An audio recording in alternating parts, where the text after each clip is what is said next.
Anak kong minamahal. Habang sinusulat ko ang liham na ito, ang mga luha ko'y patuloy na umaagos.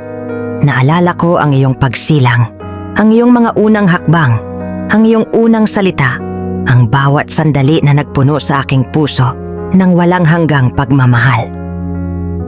Parang kailan lang ay karga-karga kita, inaaruga, inaalagaan.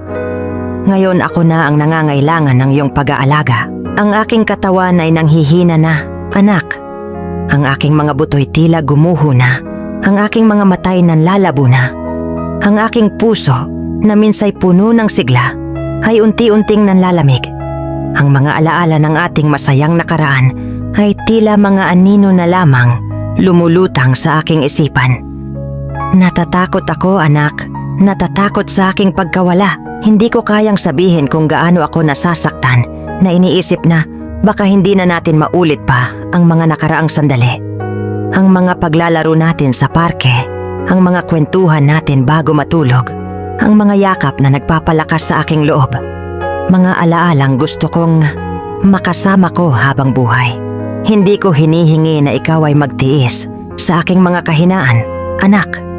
Ang tanging hinihingi ko lamang ay ang iyong presensya, ang iyong pagmamahal, ang iyong pag-unawa, ang iyong paghawak sa aking kamay, ang iyong pag-aaruga sa akin ay sapat na upang mapawi ang aking kalungkutan at pangamba. Sana'y huwag mong kalimutan ang lahat ng pagmamahal na ibinigay ko sa iyo, anak. Sana'y tandaan mo ang lahat ng sakripisyo ko para sa iyo. Sana'y maging gabay mo ang aking pagmamahal sa iyong paglalakbay sa buhay. Mahal na mahal kita, anak. Higit pa sa buhay ko.